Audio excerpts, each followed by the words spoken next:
The coincidence. My father had been diagnosed with liver cancer when he was 57 years old, so he had to hospitalized. Me and my mom was being at the hospital alternately, and right at that hospital I had seen a formidable, unforgettably event. Dad, how are you today? My siblings have been moved to other cities to make a living, so there have been only me and my mom here. I had to go to work in daytime, so my mom had to stay in the hospital most of the time.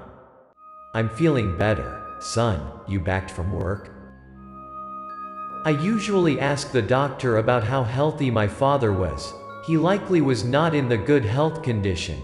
He had been lost tons of weights, but luckily, he was very positive so far. I bring you food. You and mom should better eat now. It is still warm. I had done my work early that day, so backed home and made some food to bring them. Hospital meals weren't their liking.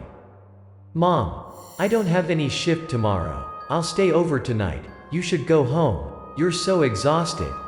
My mom had been stayed up here for days. She looked unhealthy at all. Your dad is not that serious to have an eye on him over all night, you know. Get sleep if you need to. I know. Thank mom.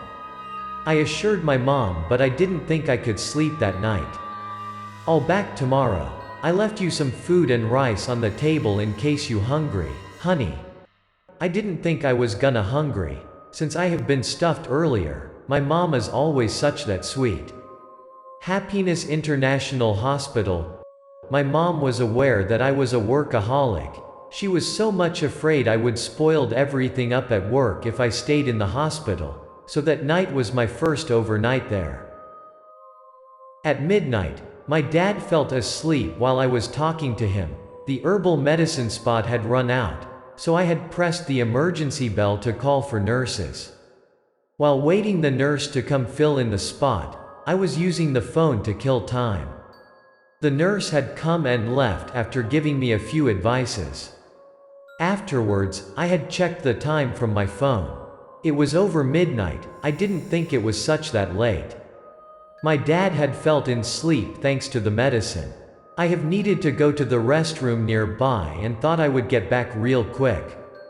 I realized there was a difference between daytime and nighttime here. The hallway was more crowded during daytime, but at night I felt like there was something wrong with it.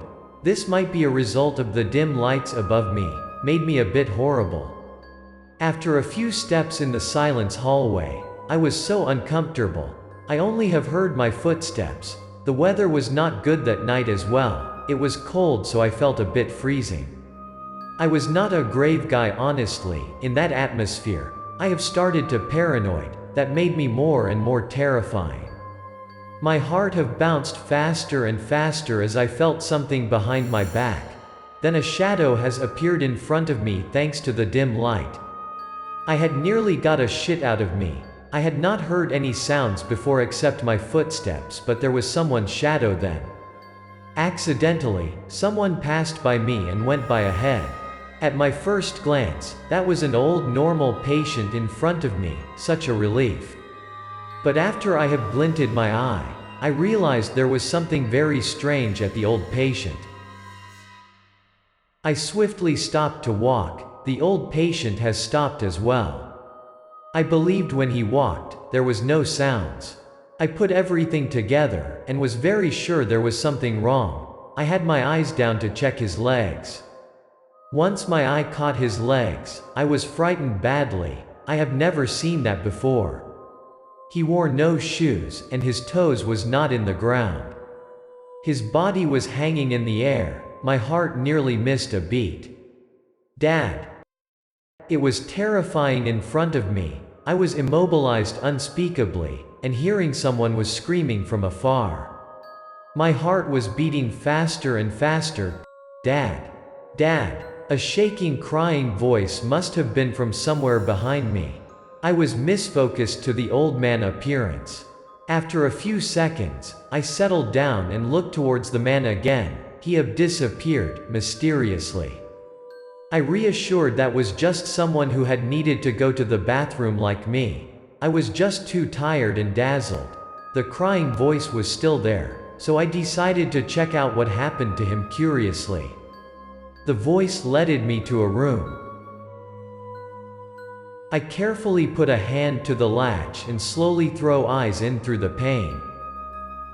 "Dad, you gotta wake up, please." The man who was laying down in the sickbed likely was dead. His family was mourning him. I was a bit heartbroken and thought about my dad. Eventually, he had a liver cancer and would pass away sooner or later. I didn't want to see that anymore, and tended to left. Eventually, my eye gazed over the death body's face. That was the old man I have faced at the hallway earlier. I was unable to move anymore. I came right up to the window to make sure whether I was too bedazzled to mistake him with someone.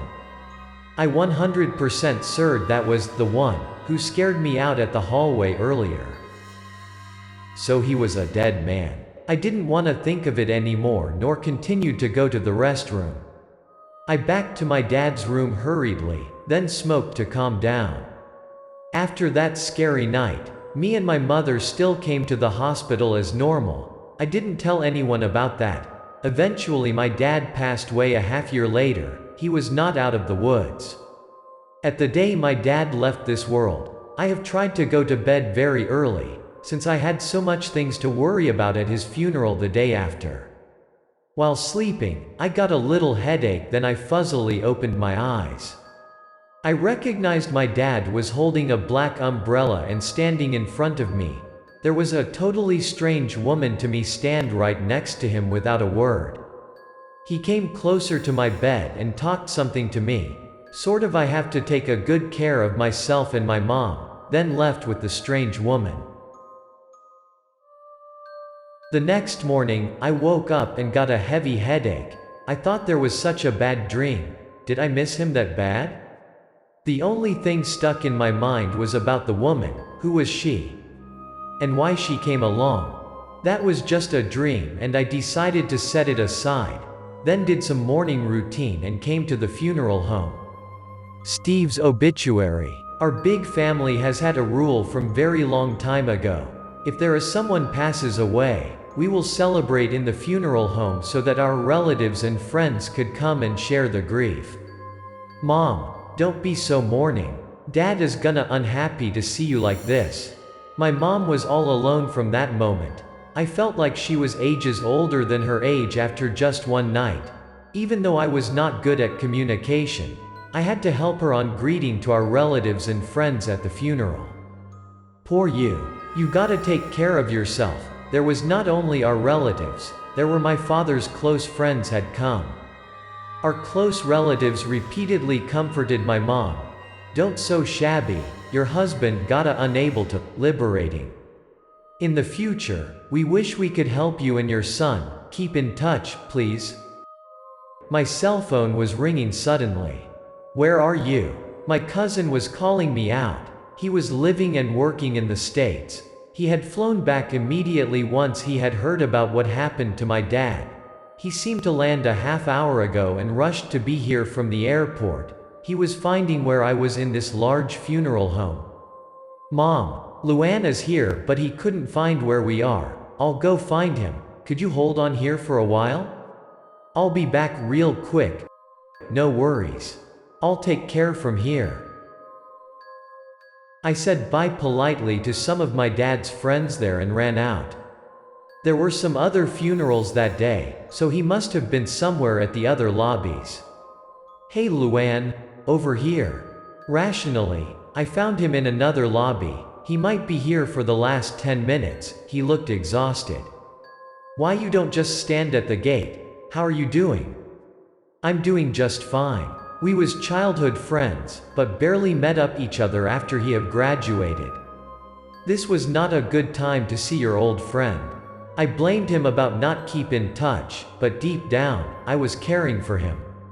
What a large place. Why these areas are so similar, so confusing, he was complaining while standing at another funeral. We gotta move. My mom just a few steps from here. I explained a bit to him about the funeral home, then I suddenly immobilized. Suddenly, I saw something very familiar fearfully. It was strange. What wrong? My cousin has sensed my fear. I was so dazed for seconds and he asked me out. That woman. I saw her in my dream last night. I pointed towards the portrait next to the coffin. That was her, I'm 100% certain of it. She had been next to my father in my dream. Such a coincidence. I told him about my dream, he also thought it was weird. We should head back now, we shouldn't let your mom there all alone, you mom must worry sick. Me and my cousin had consented silently to let the dream flew by, and stopped talking about it. They were died at the same day, so they just walked to the heaven together probably that night.